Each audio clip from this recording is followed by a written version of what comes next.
After college, I moved to Spain with $1,000. That's all Hmm. I had.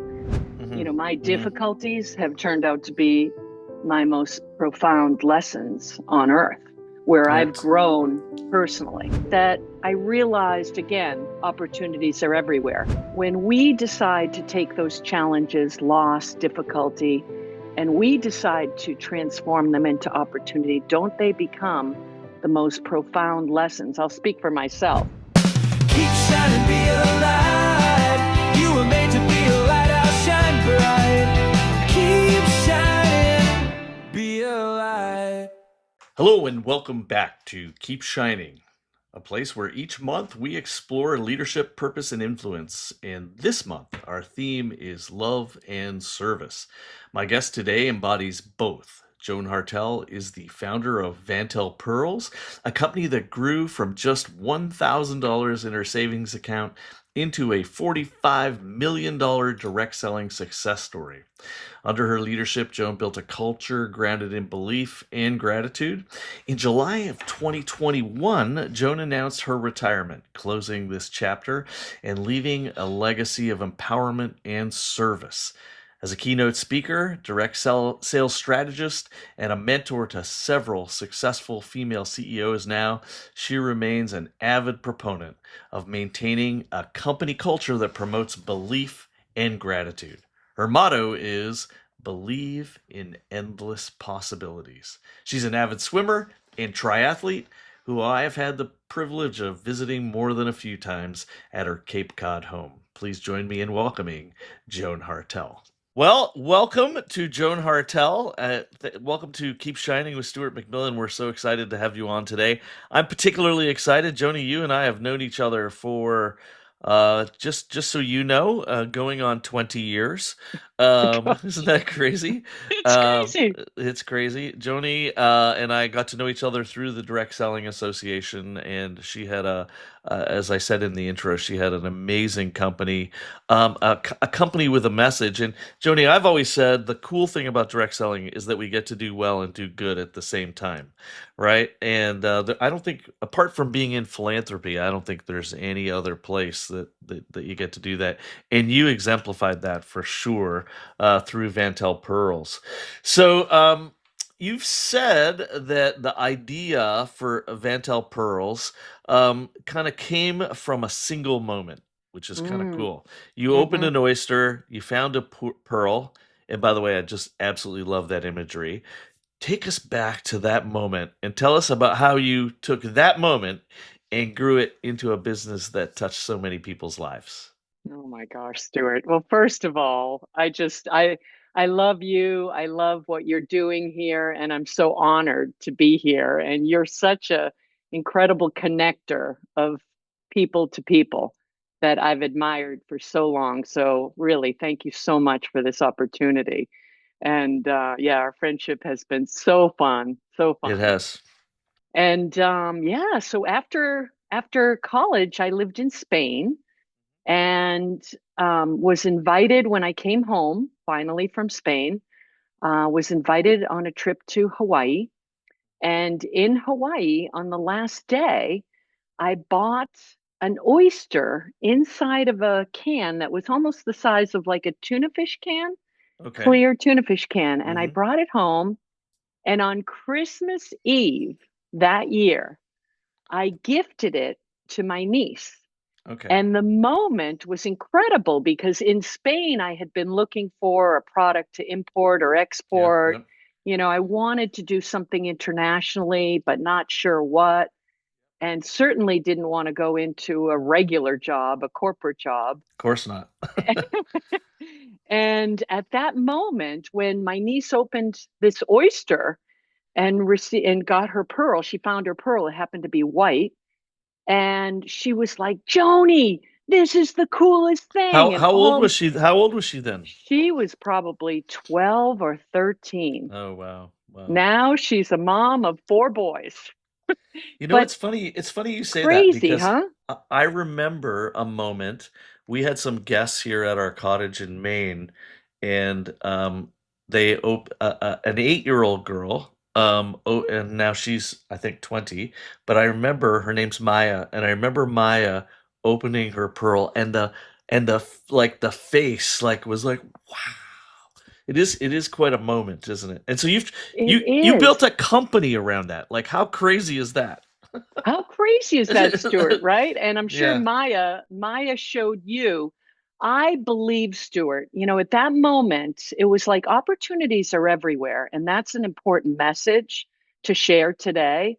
Opportunities are everywhere. And I believe so strongly that you could get from our oysters, you could get a white pearl, a pink pearl, a blue pearl, a black pearl, the rare black pearls. And I just I knew and believed, more clearly believed, right? But believed that this would be an incredible opportunity for people everywhere. And I first started doing just fairs locally in Boston and New England, then had a little retail store in Martha's Vineyard.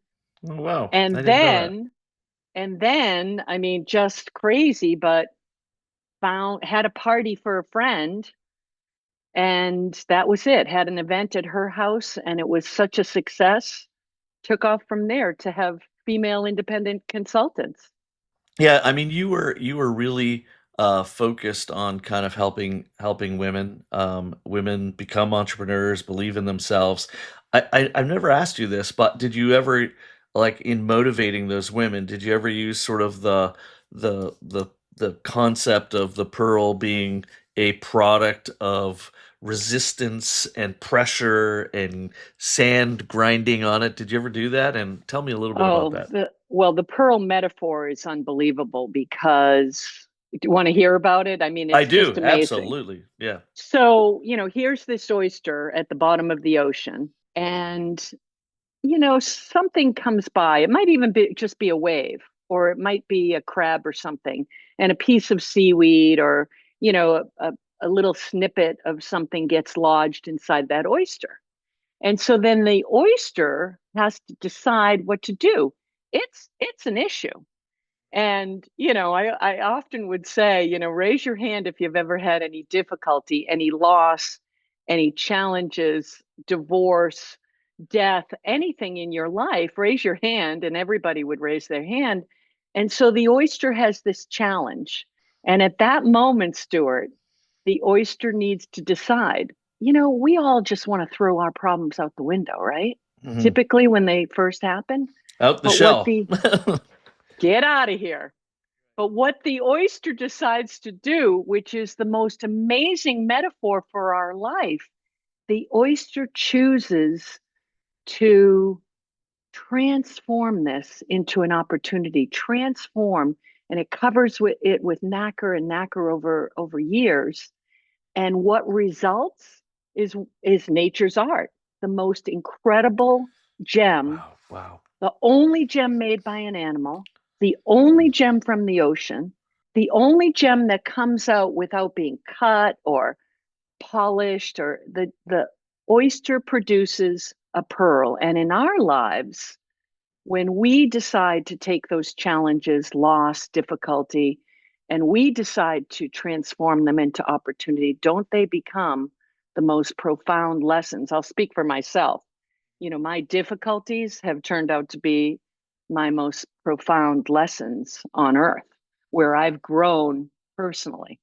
It's interesting. I was just reading a book. Well, I'm currently reading a book by Bob Goff, and I don't know if you've read him yet, but when I read Bob Goff, I think of you because he's all about joy and love. And the one I'm reading right now is called Catching Whimsy. So how cool does that sound? But anyway, he says in the book, none of, like, when he looks on his life and looks at, like, the monumental sort of advances that he's made personally, they never have come from success. Like the turning points in our life, the growth points in our life, they never actually come from our success. They come from our failures, our challenges, our circumstances. I never heard you tell that story, and now I get it. Now, here's the interesting thing in business. It's an idea has to come together with a willingness to act, right? An idea has to come with someone to someone who goes, I want to do something with this. You lived in Spain, as you mentioned, before Vantel Pearls, Hmm. and you opened, I think, an aerobic studio, and you did a few other things. Entrepreneurship was always a part of your life. So what did those early days in Spain, and I think in France too, right? What You're did they? so good. You're Well, so we good, both, Stuart. yeah, yeah. What did those early days, those early stabs at entrepreneurship, what did they teach you about belief and courage, and how did that sort of find its way into Vantel Pearls? Oh, thank you. Your memory is amazing. Yeah, I had a junior year abroad in Paris, Enclave, and then decided to move to Spain right after college when everybody else is, heading into their next career. Let I'm me tell like, a quick little snippet. When Deb and I went on our honeymoon, Deb and I uh-huh. went to Paris, and we were in Paris, and then we saw this name of this place where there was a lot of partying going on, and Deb said, "I think that's where Joni told me to go." And I said, "Well, if there's people having fun and dancing and singing, and it's in Paris, and she lived here, I bet you, let's go find it." So we did. Anyway, You sorry. you know my spirit, and your I sure, spirit is exactly the same. And Debbie and sure. I are so connected. Yeah, well, after college, I moved to Spain with $1,000, right? That's all I had. And my mom had always told me save $1,000. So I moved to Spain for 3 years with $1,000. And and it was at that time, Stuart, that I realized again, opportunities are everywhere internationally. And I'm telling you, I spoke French, but I didn't speak any Spanish. I had very little money. I bought a moped for $650, so I didn't have much money. And I started to use the algorithms of my mind. I started to train my mind. And this, I think, is helpful possibly to others that, it's like we have to be the gatekeepers of our garden. And whatever we allow in, like if we allow in, I'm not even going to say it. I want to say it in the positive. I'm old enough. I mean, I was just out of college. I'm old enough. I'm smart enough. I'm experienced enough. I mean, I had never trained in aerobics, but guess what? I knew I could do it. I knew I could learn. I knew I could create something fabulous. I did not speak the language much at the time, and my classes became, I mean, what's the difference between hombres and hombros? Well, a lot, A men and lot. shoulders. But but it was so I just didn't allow myself to think limited thinking. I just chose, I mean, it's like social media, the algorithms get you, right? And our mind is exactly the same. And so I just, stand guard at the gate of your garden of what's going in and keep filling it with all affirming information. That's all I did. Yeah, positive information, positive people. Yes, Yeah, yes. I've learned that, particularly over the last little while, just um, in a graceful, kind way to Mm, eliminate negative people from my life. I mean, not to be a jerk about it, but like just we don't have time for that. And you are such a positive person and disciplined. And now I mm. up when we visited you recently, you still swim like every day? Oh yeah, Yeah, yeah. and we're up in New England, so it's not just in the summer months, is it? Well, luckily, I mean, I swim through November in the ocean, and then I switch to an endless Oof, pool. oof. Yeah, still pretty cold. It's still pretty cold. So when you started Vantel Pearls, did you have any idea at that point that it would become what it did, or were you just kind of going, I'm just gonna trudge ahead and do what I feel called to do? What was it? Oh my gosh, you're gonna love this because you have so many connections to Boston. It was, living in Boston and found a woman at Wheelock College. She was, sophomore at the time, and asked her to make a logo for Vantel Pearls, which was, starting to, we were doing fairs and um and she did a logo for Vantel Pearls. And I remember everybody laughing. We paid her $50, right? And I thought, oh, $50 is good for a college Yeah, student. yeah, yeah. So I remember thinking this is going to be $1 million company. And I said it out loud. And there were like maybe 4 or 5 people around us. And guess what? Everybody was laughing. The only person laughing, and you know how I love to joke, the only person that wasn't laughing was me.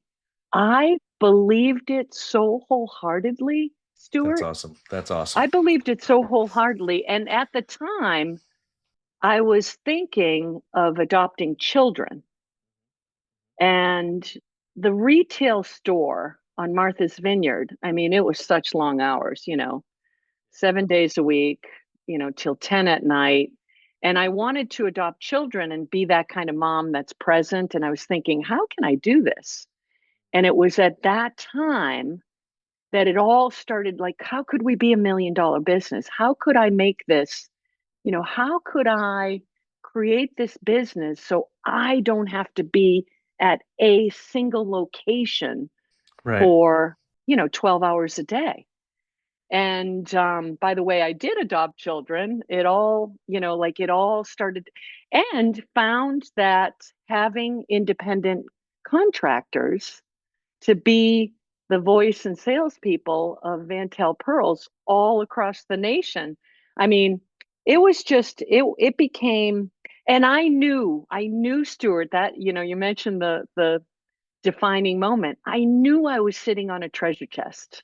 I just Wow. knew So this cool. was this was going to blow people's minds, opening up oysters and finding their pearl.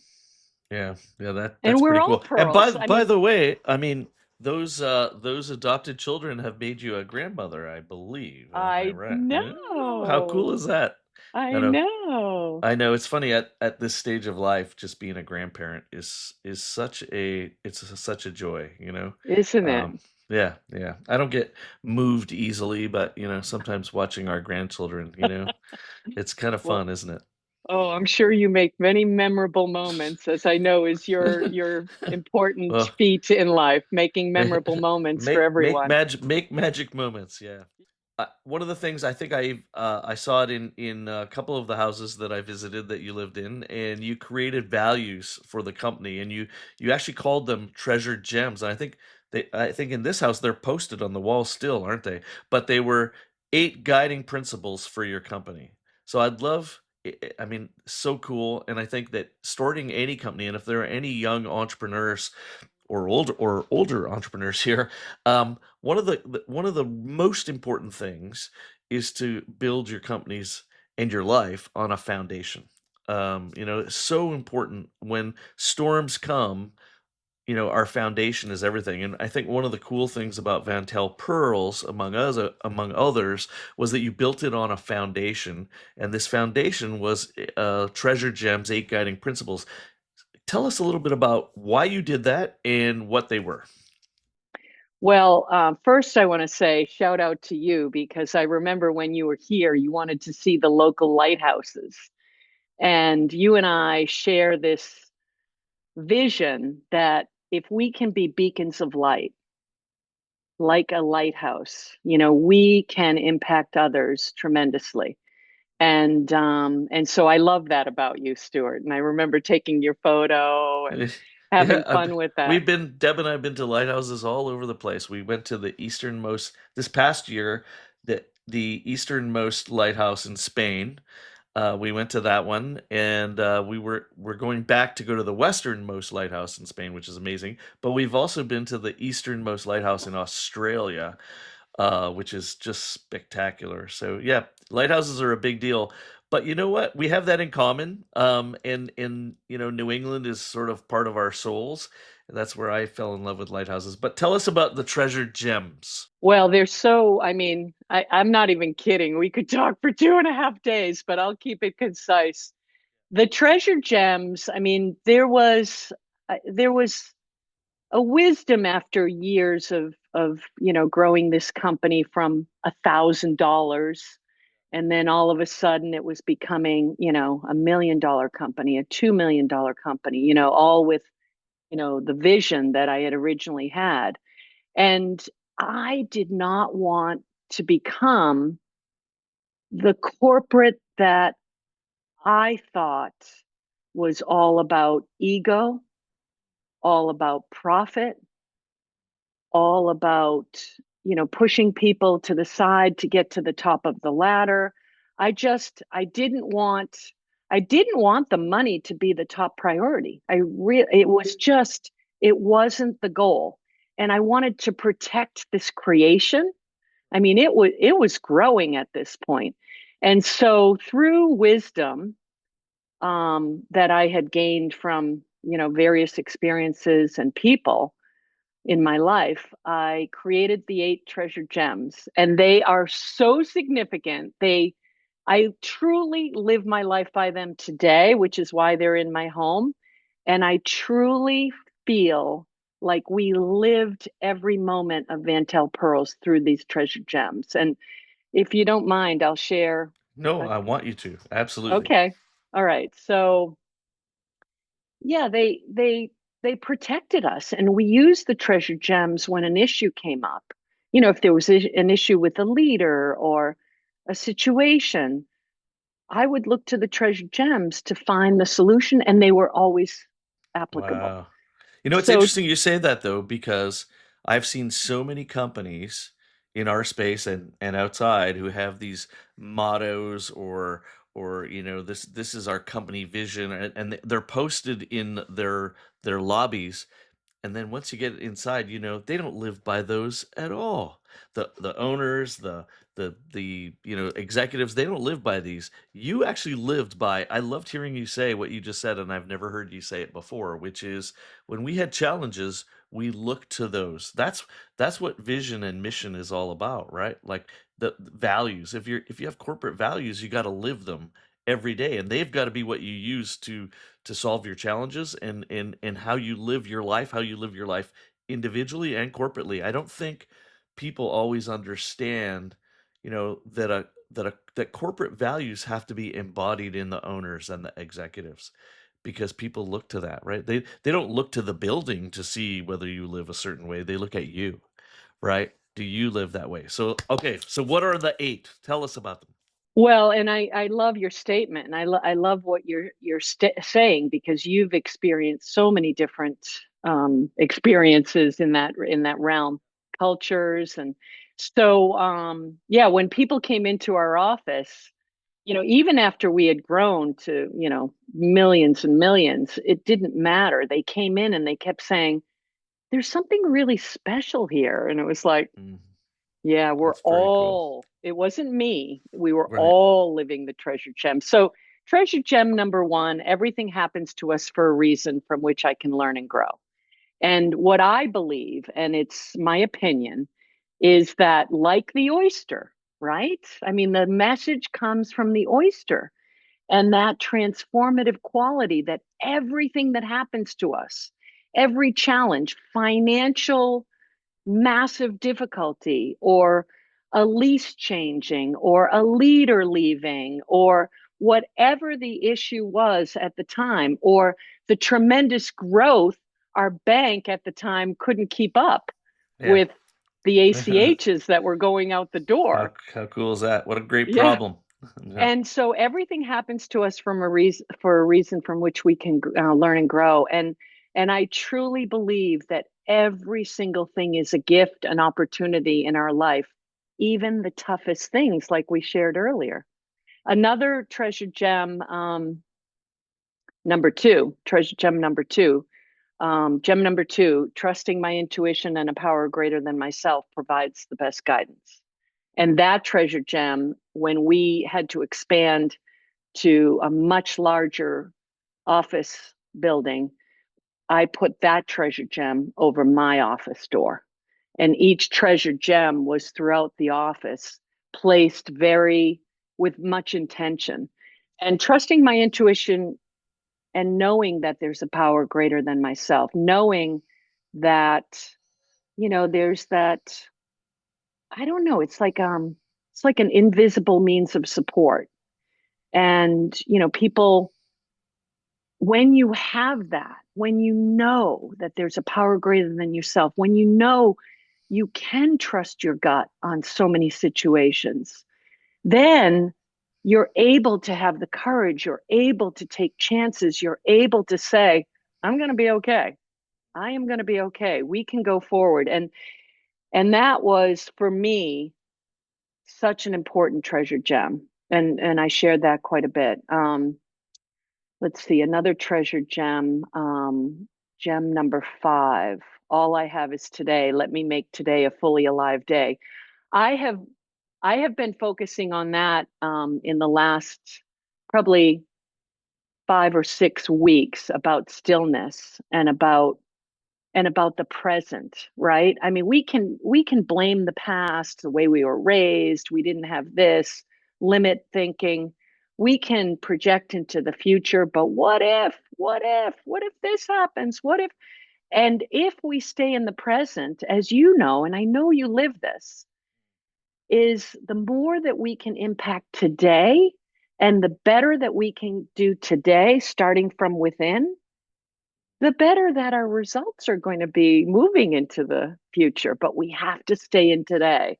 It's interesting. I know you know Rita Davenport, and she was Oh, love one of my her. early mentors. And she used to say, now it's a little dated now because we don't use these, but she would say, the past or yesterday was a canceled check. Tomorrow is a promissory note. All we have is today, and that's why they call it a present. And the present, a present. And Love that. it is cool, and it's interesting because I think, I've talked often to people. We all have 24 hours. Nobody who's wealthy gets, an extra couple of hours. You and I are a similar age. We're in the last third of our life. And Maybe. maybe, and what are we gonna do about it? Like, what are we gonna like? Let's not waste any time, right? Let's use those 24 hours, and for me, I mean, there are people who are all about, I'm going to use those 24 hours so I can be joyful and happy. And for me, it's like, what am I going to do to impact other people to make them happy? And I know that's your life too. So using the Which, present, you know? yeah, which is why I'm so honored to be with you today, Stuart, because I've always admired the way that, I mean, quoting Rita Davenport and, meeting her through you, I believe. And Yeah, I she think was at our wedding. Yeah. Yeah, it I was was funny. I was sitting next to her at your wedding for quite a while. Yeah, I knew she's the quite a lady. person, I knew the person to sit next to. But she embodies that and lived that and lives that. And I believe that the more that we can, focus on the present from within, like you're saying, and look at how we can personally develop from within, right? But one more treasure gem, I love this one, and this was so important for the business. And that was gem, I will not hurt others. Instead, I will always use compassion and respect. And as our company grew and grew, and we went from 14 employees to 150 in a matter of just a few months, can you imagine? 14 employees to 150. I got to a point I didn't know people's first names, and that bothered me. Yeah. But Yeah. I think that in today's world, that is so incredibly important that we use compassion and respect. They may think differently than us, they may not agree with us, they may speak a different language than us, they may have a different culture than us. But the more that we can respect others and really allow them to see that we're human. I had employees. I got to know everybody's first name, by the way, and we had dance parties and gratitude parties, and some of them said, I worked for a company, a CEO, and for 7 years they never said hello. It's funny. I think, and it doesn't make them bad people, but they just are missing the most important thing. Do you know what I mean? Aren't they? Aren't I they? used to I used to try to make a habit of walking around, and as some of the companies I was in got bigger and bigger, it meant like 3 or 4 floors. But walking around, I have a I funny bet. anecdote. I have a funny anecdote because I remember early in my career in the telecom business telling my boss, who was the CEO, because I was head of sales and marketing, you need to go down to the fourth floor where sales and marketing is, and just walk around and say hi, because they don't get to see you. Well, this guy who was actually younger than me, um, you know, s- would forget to do that until Friday afternoon.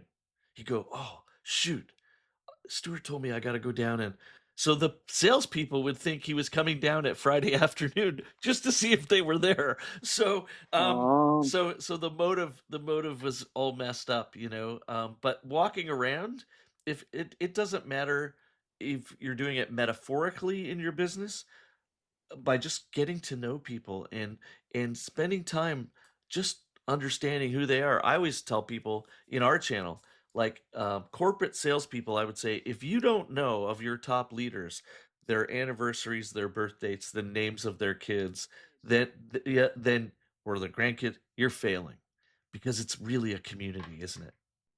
well, and I witnessed you doing that over the years. I mean, you're not just talking about that, Stuart. You did that, and that was such a component of your success, for sure. For sure, I believe.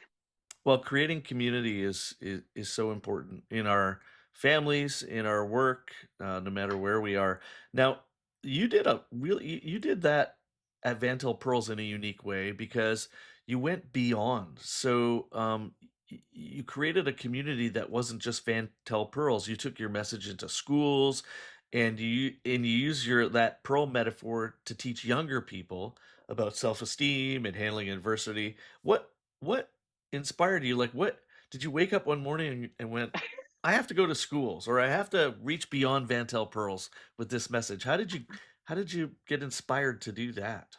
I'm having so much fun this morning, and I love this because you bring back such a good memory, and it really did, like it really was just a spark like that. And what was happening at the time, if you remember, during that particular time, schools were talking about bullying. It was happening. It was happening on so many levels, and I remember talking to a child, grade school child at the time, and saying, what's going on with bullying? And she said, "Oh, I'm so sick of hearing about bullying. Yeah, it's happening, but they're pushing it down our throats at school," or something to that effect.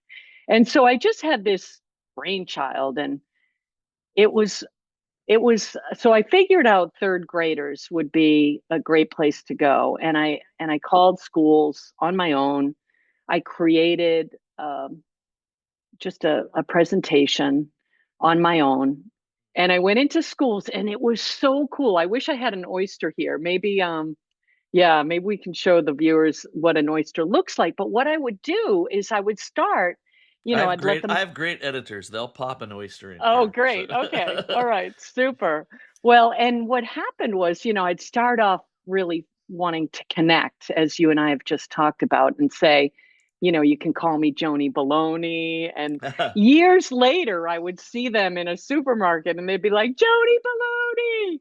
And we'd chat. And anyway, I held up an oyster, and I had a board, and I would say, hey, kids, just raise a hand.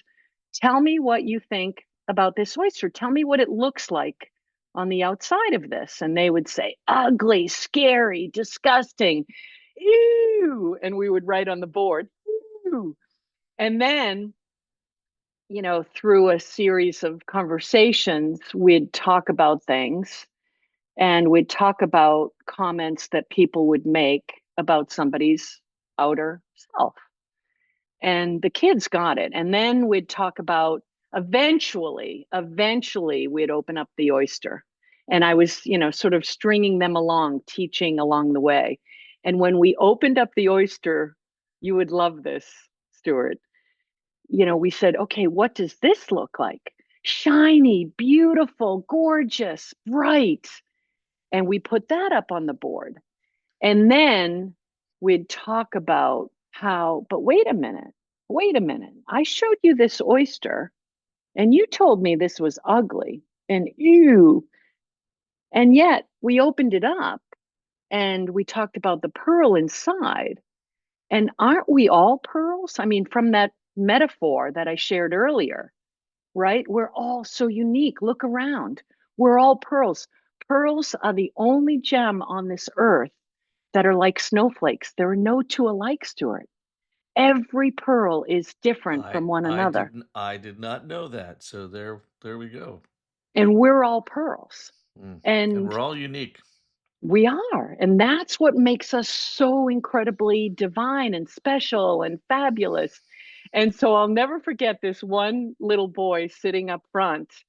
And I'm sharing this about the difference between the outside and the inside. And he almost like stands up, but he's like, I get it. That's great. And That's great. then the third graders would share, like one little girl would say, my brother's in a wheelchair and all my friends at recess make fun of him. And one child would share, like, I have big ears and everybody teases me about my big ears. And they would just start. And luckily, the teachers were a supportive system because I was there to hear. And then the teachers added additional support for this program. It was wildly transforming. Never mentioning the word bullying. Never That's once. awesome. That's awesome. Wow. That's powerful. It was cool. Culture is so important, Mm. but and Hmm. many companies talk about it.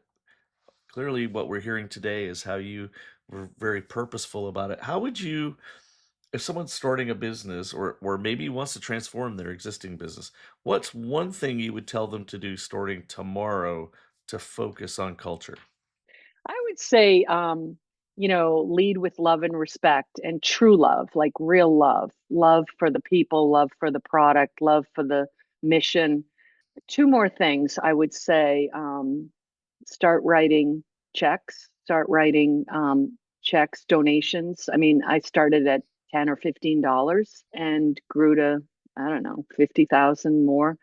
And but it doesn't matter. There's no judgment, right? There's no judgment. You're giving back. For anything that you're given, you're giving back. And I also would say, watch your words, like just as you're the garden gatekeeper of your thoughts coming into your head, your mind, watch your words, because when we start saying, we're going to hit 1 million, we can do this. I have the experience. I know how to do this. Instead of, I hear limitless thinking all the time, like, I'll try. I never allowed that word in my company. I'll try. I think didn't Yoda say there is no try? There's Oh, there did is he? only do or don't do. I love that. I love Yeah, that. yeah. Now you just mentioned about giving back, and I know that's a huge part of who you are. And you and Deb have been friends a long time, and it's your hearts are very aligned in that way. Tell me a little bit about, because every business, every life has its ups and downs. Is is um is it more difficult, or how do you continue to think in terms of gratitude and service when things are going kind of crappy? I think that's one of the greatest questions you can ask, because, you know, people want to give up, people want to shut down, people want to stop. And I think we've mentioned this. Hey, listen, I have been through some of the darkest times, and you know about some of them. I have been through that financially, I have been through that personally. And what I can share that I hope could be helpful is, from every single darkness comes the light. And the darkness, what I do now, Stuart, is I welcome and I mentor individuals to welcome the darkness. Why? Because from the darkness, there is always light. And, some of my greatest lessons and some of my greatest joys have come from, you know, like I trusted someone and then the trust was broken, or maybe it was demolished. Hmm. And I Yep. learned. I learned from that. I learned Yeah. from that, and there was always tremendous light and joy following immediately. Not immediately, but eventually. One of those tough times I know for you was actually closing down Vantel Pearls. Probably a tough decision. With all the stuff we've already talked about today, tell me about what was going through your mind, and what are some of the things that you decided you had to do for your team and the field to help make that consistent with your eight gems. Oh, that's another great question. Tied those two together Well, I mean, because you what need to was, tie those gems together no matter whether the company's open or closed, right? yeah, I mean, what happened was, I think it was really important to be clear and have good communication and, allowing the field to literally sell, and they sold a lot in 2.5 months. I mean, there were some that took so great advantage of the opportunity, and so that was important to me. And then with the employees, and there were a lot of employees at the time, and giving them, I mean, I had protected the company to be financially very healthy, and so I was able to give an awesome severance. And that to me, I want to live gratitude. I don't just want to speak it. I want to live gratitude. And so to be able to, by choice, give a severance to everyone across the board. And the treasure gems, I mean, I really feel like we all together had lived the treasure gems, and we all, I mean, that was one of the best things that came from all of our time together. We lived them, and we could continue to live our lives filling out the treasure gems. It was pretty cool. Really That is cool. that's really cool, actually. Well, that leads me actually to my next question because you've stepped into a new season of life. We never know what part of the world you're in. What does shining your light look like today for Joan Hartel? Oh man, it's a lot. I mean, shining my light today is helping other business owners and people in general. I think for me personally, recognizing fear and helping others to recognize fear. Fear often comes in the form of judgment, ego, anger, lies, right? Not speaking the whole truth. And so really honing in on that, and I mean, today I almost use every single opportunity. Or, I mean, if anybody is interested in listening, right? The student shows up. Right, And exactly. so, and I feel like my light is shining. I mean, my home is a place for parties and family and really fun times. Yeah, we hadn't talked about this before, but you had mentioned at one point doing something for young entrepreneurial women. Is that still something you're thinking about doing?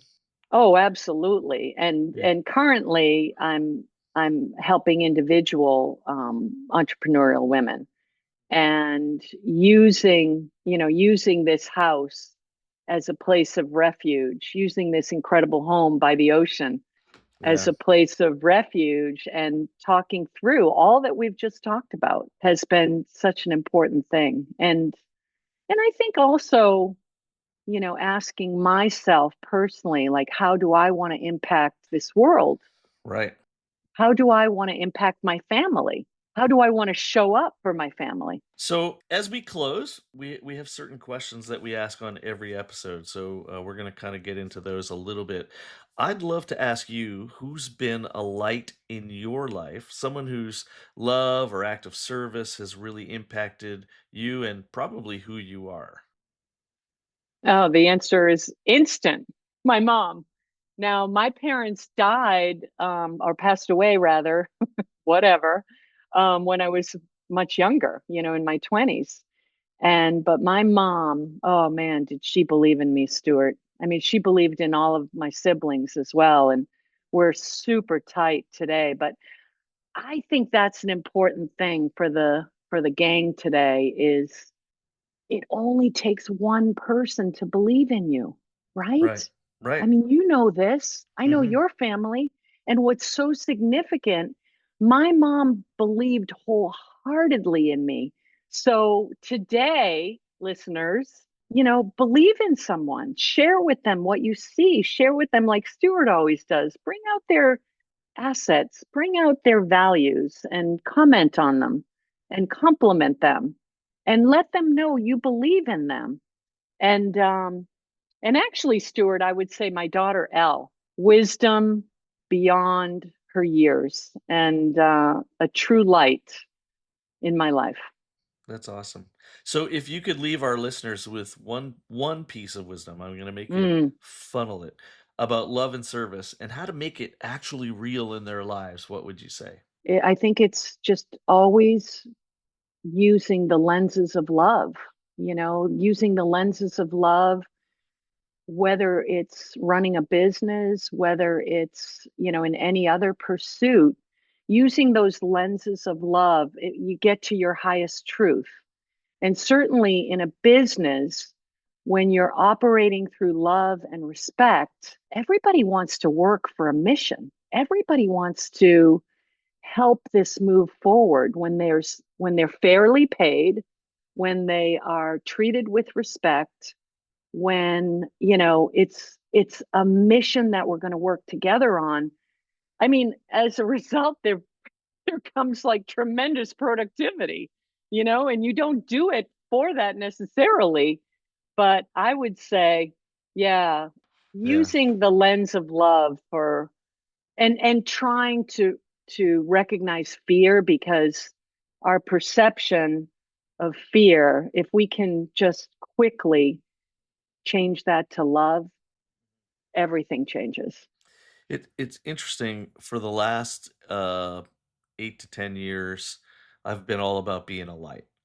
And yet in the last year, Joni, in the last year, it's become absolutely obvious to me that I can't be a light unless I be love. And it's not be loving, but be love. And I think, Oh, if people look at us and see love, see respect, see care, see kindness, we can't be a light unless we're that first. So it's funny that you said that today, because that's a journey that I've been going through, maybe even over the last 6 months. Is like, don't be loving, be love, right? I just got the shiver, Stuart. That's really cool. Really cool that you mentioned that, because it's actually where I'm traveling. So we have a little a tradition here. The previous episode guest leaves a question for the next one. Okay. And so you're gonna get the question. Now, you may or may not know this individual. Do you know the band Anne Berlin? Does that ring a bell? So this guy was the lead singer of Anne Berlin, Steve Christian, and he left this question for you. When If you're on your deathbed, what one regret do you think you might have? Oh, wow. I first of all, if I'm on my deathbed, I think I will someday be on my deathbed. Yeah, yeah, It's, yeah. yeah. But what I think, I mean, I say this with all sincerity. I don't want to live with regret. And I have worked so hard, like you have, of not having regret. And I am telling you, that treasure gem, like all I have is today, let me live a fully and like I live that. I have so much fun. I almost swore. I have so much fun in So much life. freaking fun. And I've worked on those regrets. I've Yeah, I've you know, I've yeah, that's I've awesome. worked so hard on my inner within to not have those resentments, to not have the jealousy or even the false stories that I tell myself in my head. I've worked so hard. And so I really am I know I know that when I'm on my deathbed, and I know I'm going to have no regrets. That's awesome. And it's funny because Steven said, and I allowed him to have a two-parter. Steven said, when they don't ask the second part of the question until they've given the first. And his Uh-huh. second part was, what do you do today to avoid that? And so you actually packed the two together. So that was absolutely beautiful. Absolutely beautiful. So now I'm going to ask you, what's your question for our next guest? I would say, let's see. I think, sort of based on a few things that you and I have just talked about, I would say, what is one change? Just like the oyster makes a decision, right, to transform. What is one change that you can make from within, right? Because from within is all about what's going to impact the world. What's one change you can make from within to have that peace of mind, to have, I call it self-mastery. That's it. One change, like an oyster makes a decision to transform, what is one change you can make from within to have that kind of peace of mind, self-mastery? I love it. I love it. I actually know who's going to get the question, so I'm kind of in my mind going, So you'll have to follow along, Joan, Oh, I will. to see who the answer is. I Well, will. Joni Baloney Macaroni, thank you for reminding us today that leadership at its best is an act of love. And we got somewhere today on that. That was kind of fun. And that the most beautiful things in life come from the gift of grit and grace, and that's you and the process. You've given us a ton. This has been so much fun. So I really, I hope you've enjoyed it too. I ask people to do this, and they're like, "Really? Well, I don't know." And it's really just you and me having a conversation, like we've had so often before, but usually with water somewhere out in front of us. So thank you for being here today, and keep shining and keep being love. Oh, I have tremendous gratitude for you, Stuart. All right, take care. Keep shining, be alive.